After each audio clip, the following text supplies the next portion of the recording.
Pagdating daw sa bahay, wala na. Patay na siya. So siguro inatake ng cardiac arrest.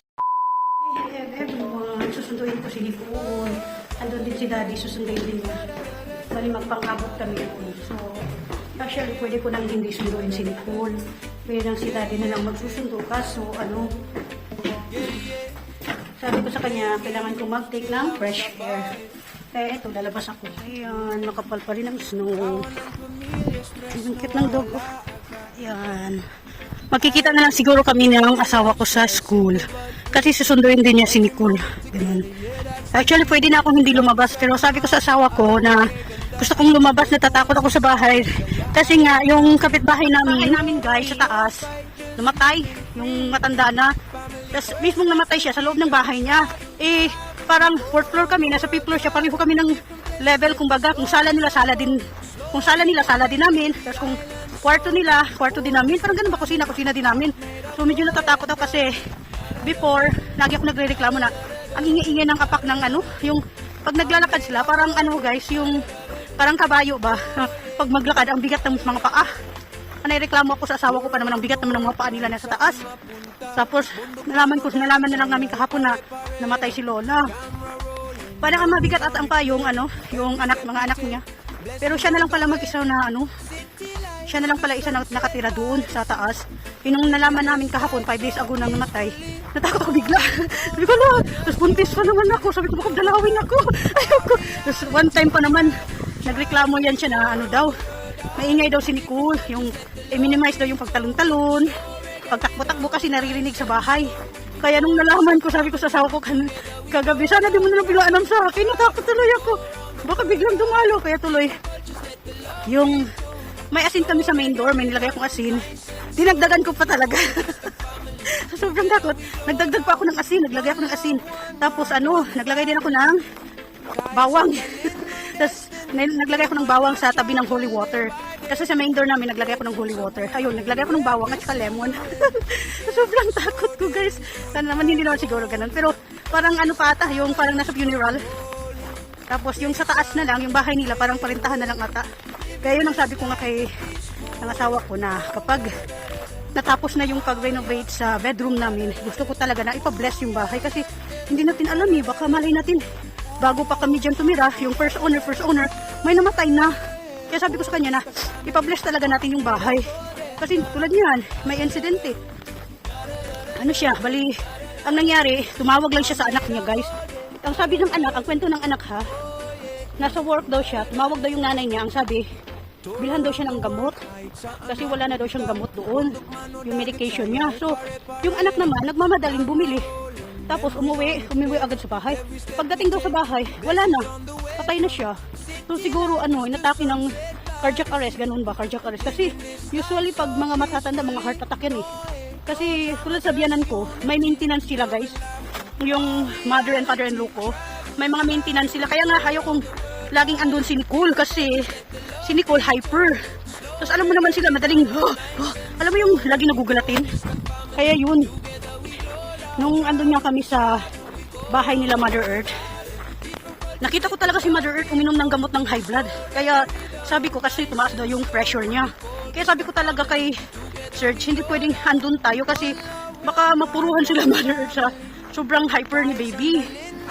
Kaya tapos nagre-request pa sila na during vacation time daw, i-keep daw si Nicole. Iiwan lang daw namin si Nicole sa bahay nila doon sa province which is 20 to 30 minutes travel from the city going sa province. Ang sabi niya, iiwan lang daw doon si Nicole sa kanila. Naku, kung iiwan, paano na? Hindi ko alam, baka mapano pa sila. Alam mo, takot ako. Mas may yung andun ako, at least nakukontrol ko si Nicole. Kung sila hindi nakikinig, masyadong na-spoiled. Spoiled kasi si Nicole, nag-isang babae. Lalo na siguro itong parating ko ngayon. Kasi babae din ito, guys. Naku, love na love to nila kasi nga puro lalaki yung mga apo. Kaya, ayun na nga, balik tayo sa bahay na kwentuhan. Nakot ako mag-stay sa bahay kasi nga, doon na ba tayo sa bahay, sa taas, sa 5th floor, ang matanda. Doon siya na Kaya, nakakaawa. Actually, nakakaawa. Pero, natatakot ako kasi nga, open yung third eye ko. Okay lang sana, bless yung mga taong hindi nakabukas yung third eye nila. Pero, paano na lang sa tulad ko? na nakabukas, nakakakita, nakakaramdam. Kaya nga ako parang baliw eh. Kasi lagi kong binabantayan. Si Nicole baka kasi paglaruan. Kasi ako nung kabataan ko guys, may kalaro ako. Lagi akong binabantayan. Lagi akong may tali ako ng ano, parang pangbata ba na hindi malapitan. Ganun, meron akong ganun sa nung kabataan ko. And meron din akong ano guys, yung alam mo yung bala nilalagay dati sa baywang ko. Tsaka meron din akong kwentas nung kabataan ko kasi nga nilalapitan ako. Kaya yun, kaya natakot ako. Sabi ko sa asawa ko, sabi niya mag-stay home lang daw ako. Sabi ko gusto kong lumabas para kahit man lang alibay ko na ano, fresh air. Sabi ko gusto kong lumabas, baka dalawin ako ni Lola. At ayun na nga, tas umalis na nga ako sa bahay. Ayun na, ito na. On the way na ako sa school kay Nicole. Nakakamadali ko, naiwan ko yung gloves. Wala dali akong gloves, sobrang lamig. Tapos, sobrang lamig. Ay, bago ko iniwan ang bahay, nagpa-music ako nung Gregorian chant para sa taboy mga ano-ano ba. Mas may gina yung, hindi ko alam kung merong mga ganyan dito, pero mas may gina yung maniguro tayo, di ba? Wala namang masama kung maniguro tayo, lalo pat buntis ako. Ang buntis is lapitin ng mga kung ano-ano eh, alam mo naman sa Pilipinas. Hindi ko alam kung meron dito na ako sa school nito. Hindi ko alam kung may mga ganyan dito, pero mas may gina yung sure tayo, di ba? Tapos, si Nicole, syempre, lapitin din yung mga ganyan. Kaya iniingatan ko, kaya puro may asin ako sa bahay.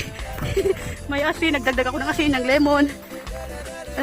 Tapos, nung 2 days ago pa, napapanaginipan ko yung papa ko. Kaya sabi ko sa asawa ko, this Sunday, punta tayo sa church. Kaya kinakabahan ako. Ay, naku, kabanong malala. Sabi ko nga sa asawa ko, kahit ayaw kong lumabas ng weekends, lalabas tayo ngayong weekends kasi kailangan pumunta tayo ng church. Natatakot talaga ako. Andito na ako sa school, guys. So, ayun lang ang story time ko for today's video. Napashare nang wala sa Nicole. Biglang na-off yung phone ko. Hindi katuloy ako makapag-take ng video from my phone. Ayan si Nicole. Binibihisan ng papa niya. Dito na kami tatlo nagkita. Bigla nag-off yung phone ko pag sobra kasing lamig. Mano siya, na-off. Maganda naman ang kuha ng video ng cellphone ng asawa ko, kaso yung ano siya, hindi stable yung video niya, yung magalaw. Nagwi-wiggle, wiggle. Di tulad sa akin, kahit nagbi-video ka tapos naglalakad, hindi siya maalog. Dito kasi maalog. Ayan, si makulit.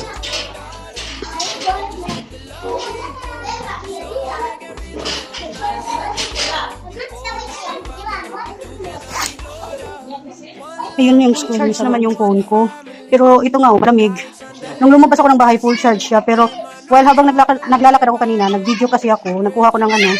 Oo, careful with the baby. Baby, ayun, biglang na-lowbat. Ayun si Nicole. Yeah, it's close. Dabay. Where you? Ajibay. Ayun na. So, ang gagamitin ko ngayon mag-video yung mobile ng asawa ko. Forward ko na lang sa akin.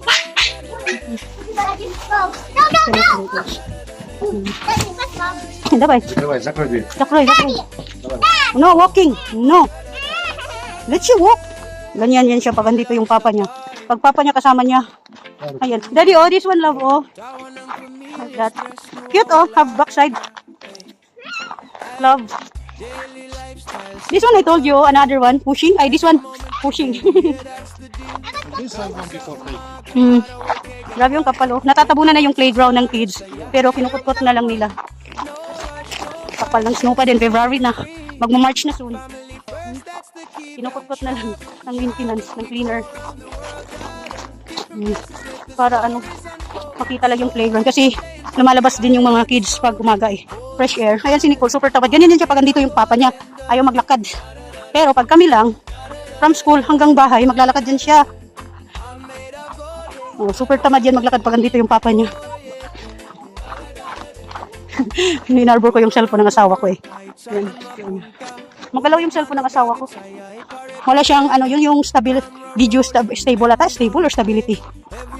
Ayan, super tamad, miss tamad. Lazy walking. Yeah, you are lazy walking. If Papa here, no? Oh, and then what will I do with that sharp eyes? I'll put it in your nose for kilikili. No.